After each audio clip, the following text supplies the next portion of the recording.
Vamos a hablar en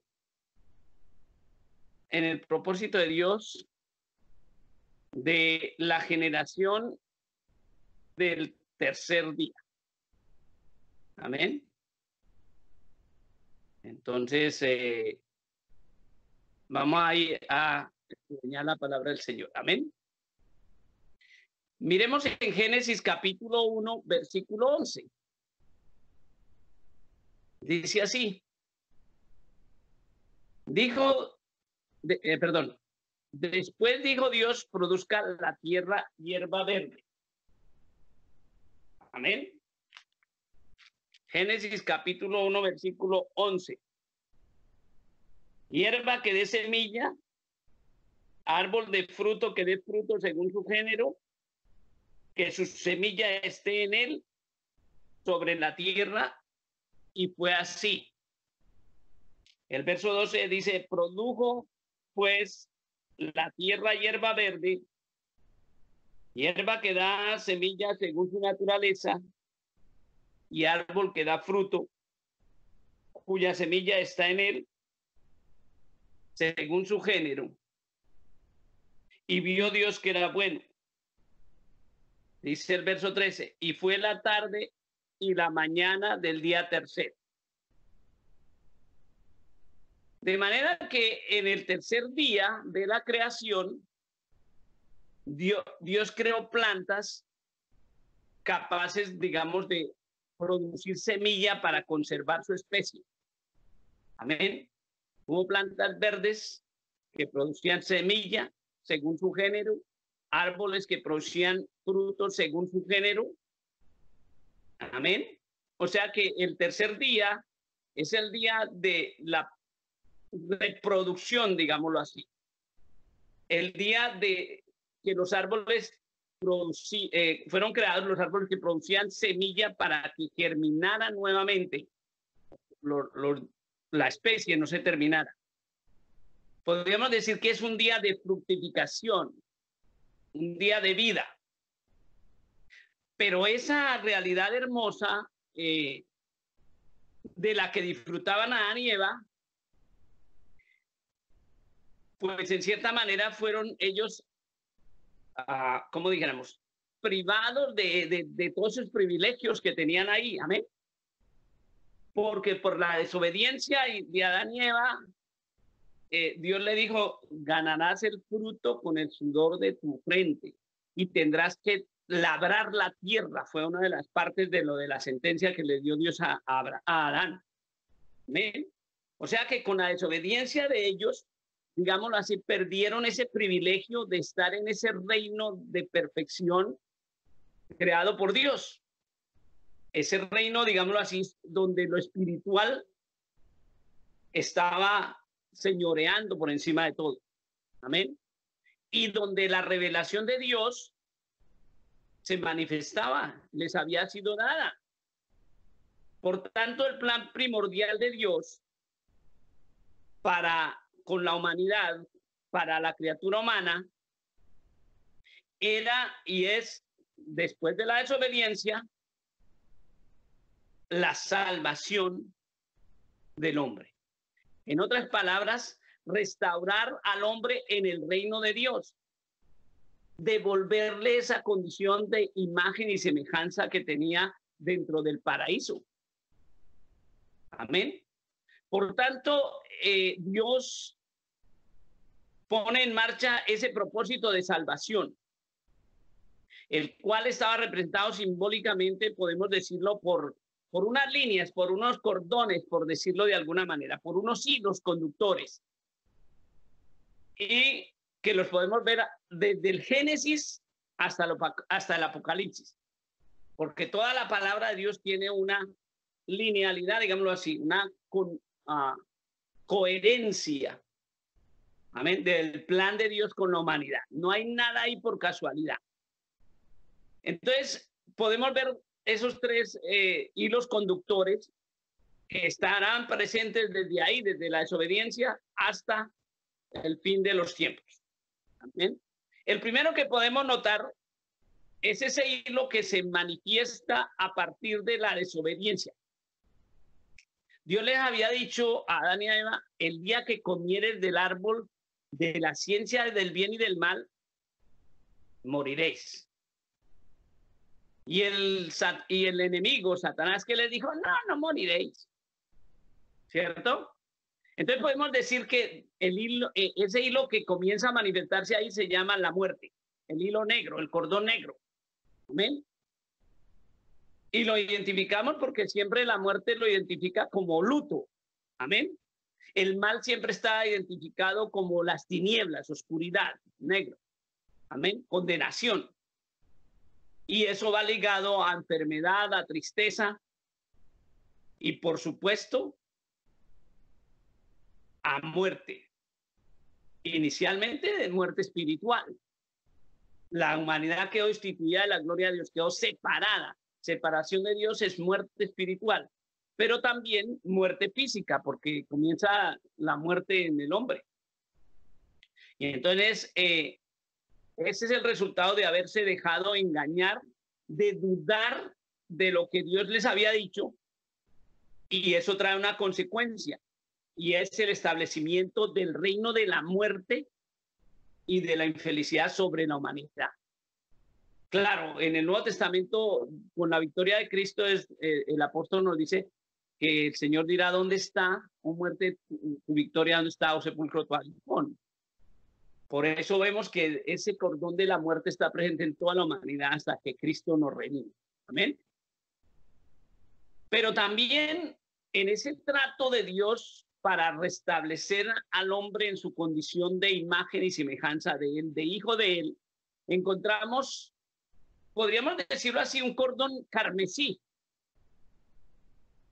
un cordón que trae salud, un cordón que trae reconciliación, que trae perdón, que trae alegría, que trae paz, de ese carmesí que trae bien y sobre todo trae vida inconmovible, vida espiritual, vida verdadera.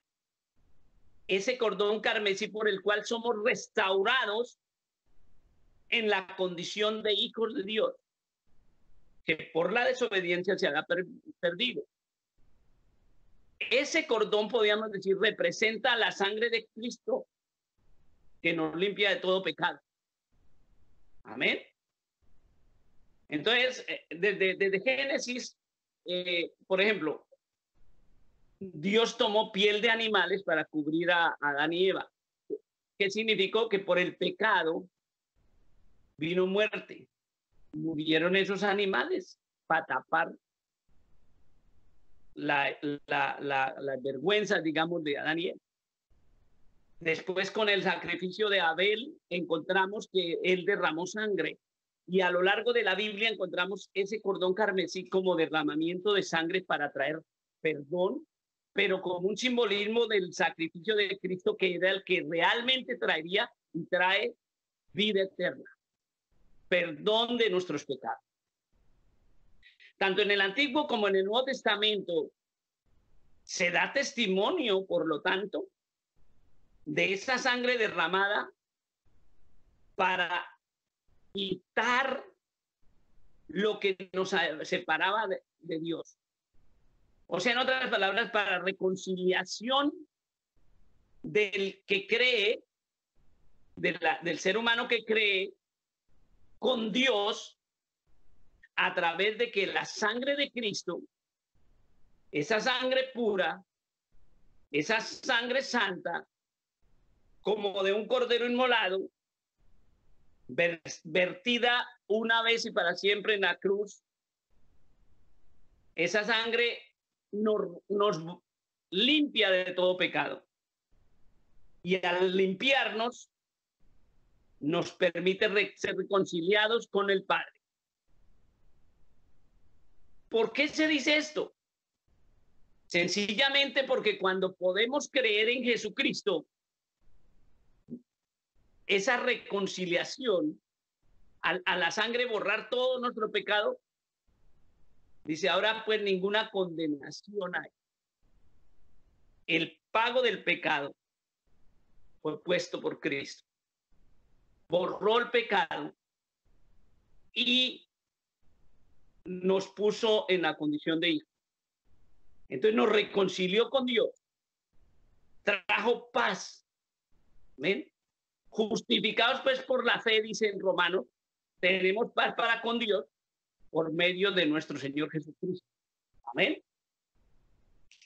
Por eso nuestro Señor Jesucristo lo manifestó en San Juan 11:25,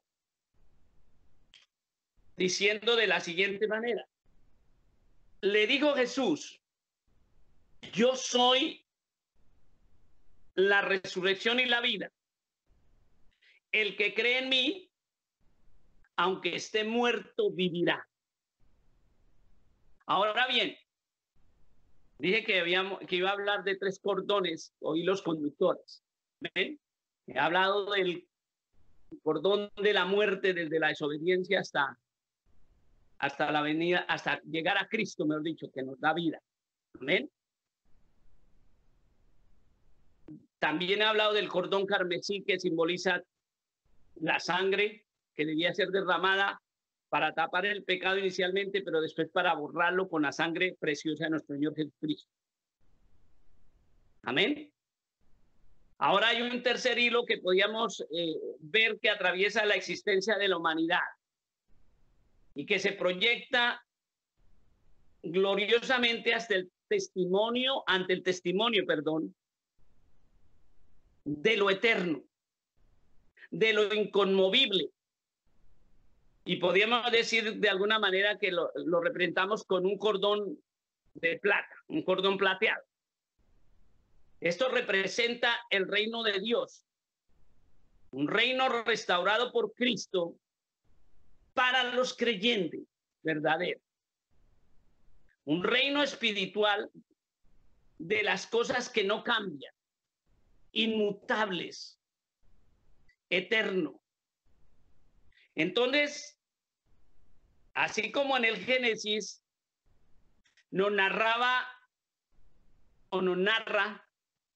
que en el día tercero fue día de germinación, de fructificación de plantas verdes, de árboles frutales. También fue día de fructificación de semillas. Y todos hemos visto que un grano que es semilla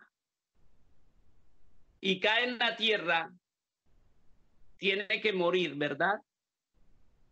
El Señor Jesucristo también lo mencionó, porque es necesario que el grano caiga en la tierra y muera. Amén. Pero saca nueva vida. Esa semilla produce una planta y esa planta producirá fruto y semilla según su género.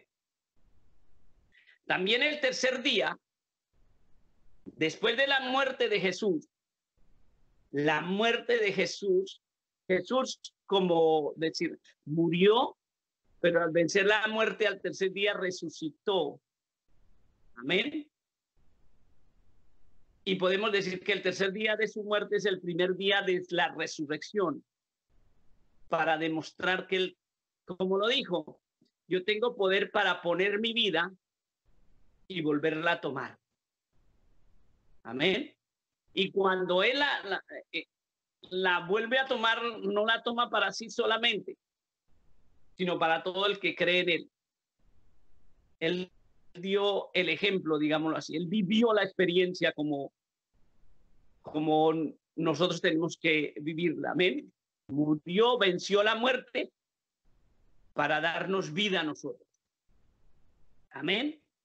Podríamos decir que después de la muerte de Jesús, ese primer día de su resurrección o de resurrección, comienza la restauración del reino de Dios, no para toda la humanidad como predican los del dominionismo, no, sino para los hijos de Dios. Es el día del triunfo. Y yo lo he dicho muchas veces, que la vida eterna no comienza cuando nos muramos físicamente, sino que comienza desde cuando comenzamos a creer en Jesús, cuando nacemos del agua y del espíritu. Y esa vida espiritual produce en nosotros ese proceso de crecimiento como nuevas criaturas en Cristo. Entonces podemos decir que ese día de la resurrección de Cristo es día de triunfo y de vida eterna para todo el que en él cree. Déjeme explicarlo de la siguiente manera.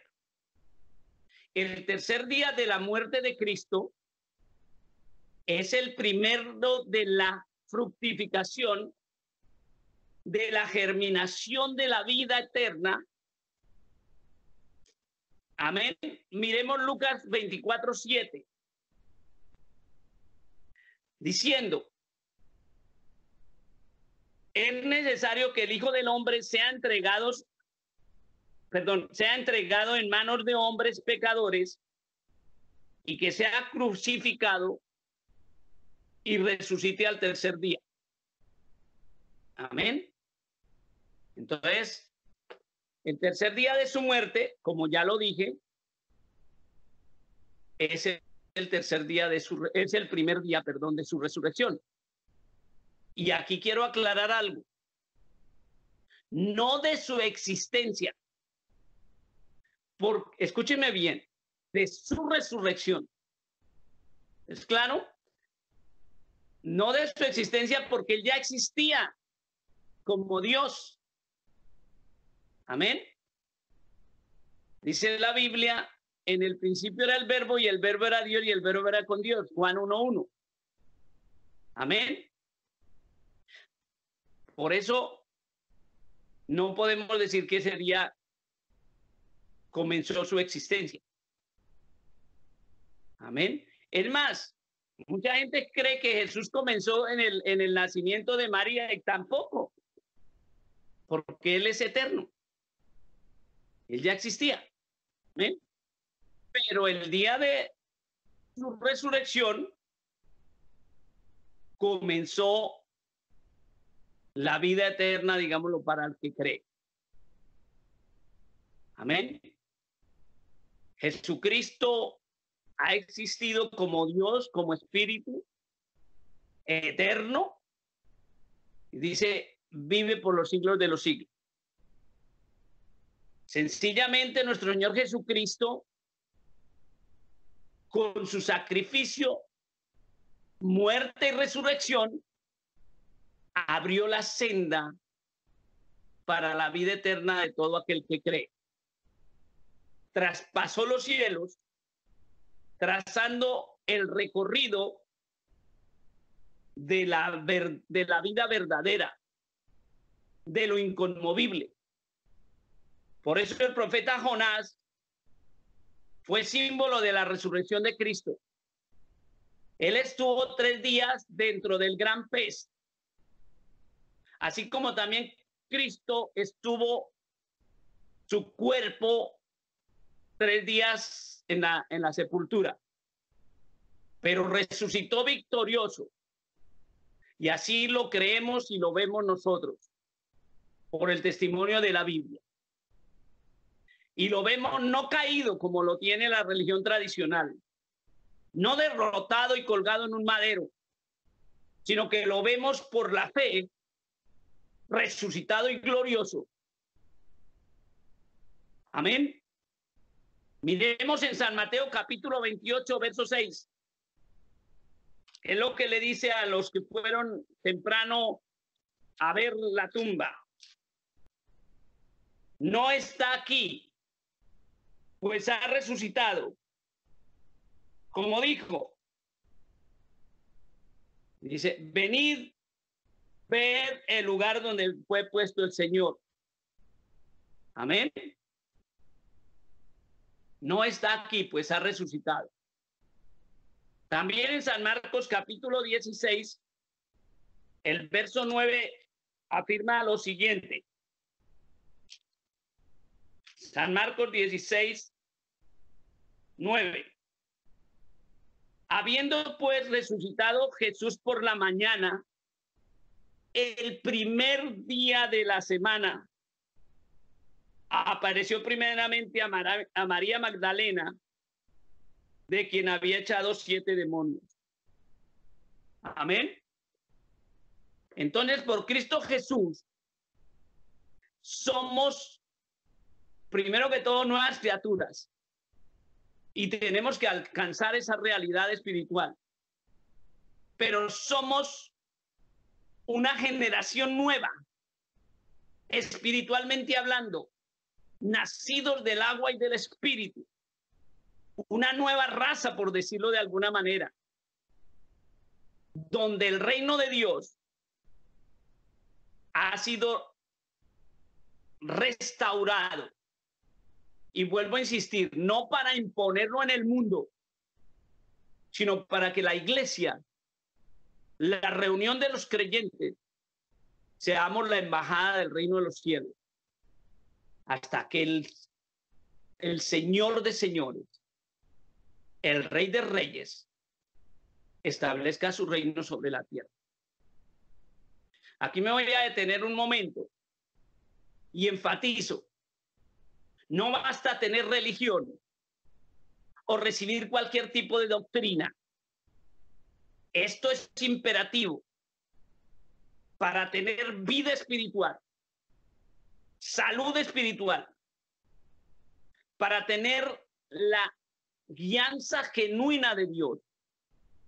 El creyente, usted y yo debemos haber pasado por la muerte, morir al viejo hombre. Amén. Hacer morir todo lo terrenal en nosotros, como el grano de semilla, para que se levante en nosotros esa nueva criatura, esa vida nueva, ese grano nuevo que da fruto nuevo, el fruto del Espíritu, para la gloria de Dios. No es solo decir soy, tenemos que ser en Cristo Jesús nuevas criaturas. Algunos preguntan, pero ¿cómo así? Si todavía estamos aquí. Pues déjenme decirle que no importa que esta nuestra carne no haya muerto, pero desde que conocemos a Cristo, desde que nos bautizamos, nuestra alma, esa vieja manera de vivir, ese viejo yo, debe ir muriendo cada día, cada instante, cada momento, para que cada día, cada momento, cada instante se vaya gestando en usted y en mí esa nueva criatura, esa nueva naturaleza, según Dios, hecho a su imagen y semejanza, hechos nuevas criaturas, esa nueva creación en el Espíritu Santo, para la gloria de Dios. Porque el que está en Cristo, nueva criatura es, lo dice la palabra. Nuevas criaturas, acordes a ese reino restaurado por Cristo, para ese tercer día de la vida nueva, de la vida eterna en Cristo. Desde la antigüedad del profeta Oseas, en el año 700 antes de Cristo, lo profetizó. Dice el capítulo 6 del libro de Oseas. Amén. Capítulo 6. Nos dará vida después de 2 días. En el tercer día nos resucitará y viviremos delante de él. Muchos tienen argumentos teológicos para hablar de una vida abundante temporalmente, de una prosperidad material, pero esos argumentos no corresponden a la luz de la verdadera doctrina de Cristo, que nos habló de vida abundante, pero vida eterna. Esas no son más que ideas de doctrinas humanas temporales que no van acordes con la buena nueva del reino de los cielos. El creyente debe entenderlo claramente, que para el pecador hay un destino de muerte, pero para aquel que ha creído en Cristo Jesús, para el que entra en la gracia de Dios, en ese regalo provisto por Dios, a través de la muerte y resurrección de Cristo, a través del perdón de pecados que hay en su sangre derramada, en esa inagotable fuente carmesí de vida eterna, hay vida y vida en abundancia. La vida que trae el Espíritu Santo de Dios al creyente. Y esa vida tiene que manifestarse en el fruto del Espíritu. ¿Cuántos hemos lavado nuestro ser en esa fuente de vida? Gloria a Dios. Usted y yo debemos sentirlo, debemos manifestarlo, debemos vivirlo, porque eso es bueno, porque tenemos una vida eterna que no va a comenzar cuando nos muramos físicamente, sino que comenzó el día que creímos en Cristo y que tiene que irse manifestando a partir de esa comunión constante con Él, para gloria de Dios y bendición nuestra.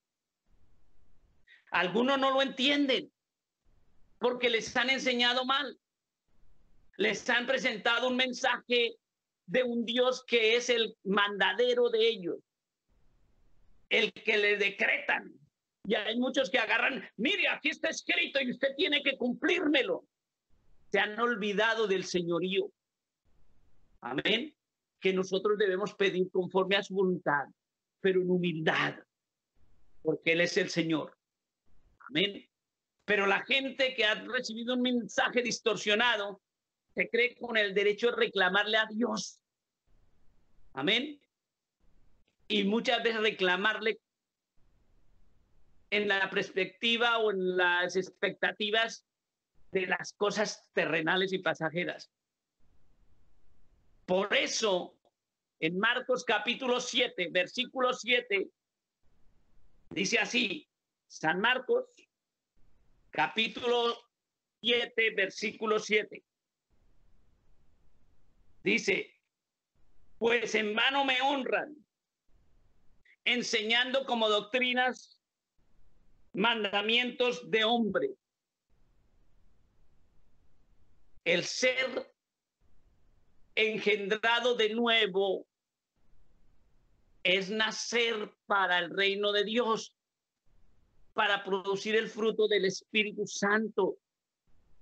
Por eso cada día, usted y yo, los verdaderos creyentes, nos desprendemos de esa vieja naturaleza. Ese es el reto. Esa es la medida de la espiritualidad. Ir muriendo al viejo hombre y mostrar a Cristo en nuestras acciones a través de la producción del fruto del Espíritu. Entonces, no debemos conformarnos con pertenecer a tal o cual congregación y defender ciertas clases de credos que a veces solo recrean los sentidos, pues a veces son honras vanas, doctrinas para lo terrenal. Diga que va a ser millonario y va a ser millonario. pura positivismo y cosas de hombre, doctrinas para lo terrenal. Pero el hombre y la mujer espirituales, con la sabiduría de lo alto, nos mantenemos en la palabra de Dios y en la dimensión de ella, que es para vida eterna en Cristo Jesús, porque está germinando y fructificando esa vida espiritual que el Espíritu Santo trae a nuestra alma para el reino y en el reino de Dios. Somos engendrados de nuevo, no de carne, ni de voluntad de varón.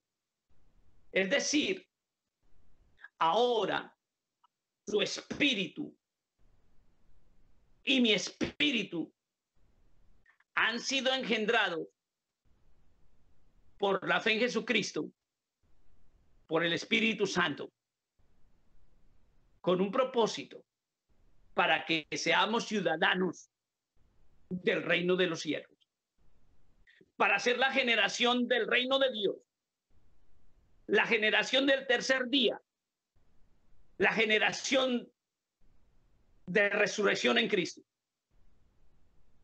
Y debe haber diferencia, no simplemente de un eslogan de cristiano, sino debe haber una diferencia real en la vivencia, en los hechos, en la manera de pensar, en la manera de creer, en la manera de actuar, de hablar, entre los nacidos de la carne y los nacidos del Espíritu.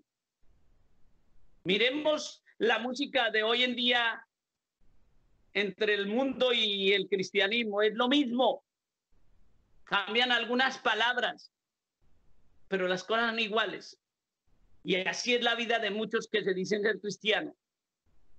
Por eso, el énfasis es ser engendrados como nuevas criaturas por la fe en Jesús, a través de la vida que trae el Espíritu Santo, para que como nacidos del Espíritu Santo mostremos esa realidad espiritual de que Dios vive en nosotros. Me dice Juan capítulo 3, versículo 3 en la Biblia. Respondió Jesús y le dijo: de cierto te digo, que el que no naciere de nuevo no puede ver el reino de Dios. Amén. Entonces, de cierto te digo, que el que no naciere de nuevo no puede ver el reino de Dios. Y el verso 6 dice así: lo que es nacido de la carne, carne es. Lo que es nacido del Espíritu, Espíritu es. Por eso el Señor dice, hay que nacer del agua y del Espíritu para estar en esa realidad de ser hechos hijos de Dios. Nacer de nuevo. La meta es esa, hermano. ¿Ha nacido usted de nuevo por Cristo para el reino de Dios? Esa es la meta. Nacimos como seres humanos a la dimensión de los sentidos físicos, a un mundo temporal y pasajero. Pero por la fe en Jesucristo hemos nacido para el reino eterno y espiritual de Dios, a esa dimensión diferente, eterna, para gloria de Dios y bendición de todo aquel que cree, como nos dice la Biblia. La criatura natural desarrolla una capacidad y unos talentos humanos. Pero aquí está la diferencia. El espiritual, además de lo natural, desarrolla lo espiritual, desarrolla la naturaleza de lo celestial, produce el fruto del Espíritu. Entonces podemos decir que somos una generación nueva, que nuestra meta no está aquí en esta tierra. Aquí somos peregrinos porque pertenecemos al reino de Dios. Y entonces estamos, por decirlo de alguna manera, bajo la ley del Espíritu. Ya no bajo la ley de la muerte, del pecado y de la muerte. Estamos bajo la ley de la fe, la ley del Espíritu. Quiere decir que debemos ser gobernados por el Espíritu de Dios, conforme a la palabra de Dios. Entonces usted y yo ya no debemos ser más gobernados por nuestra carne y nuestros instintos, por nuestras emociones. Es decir,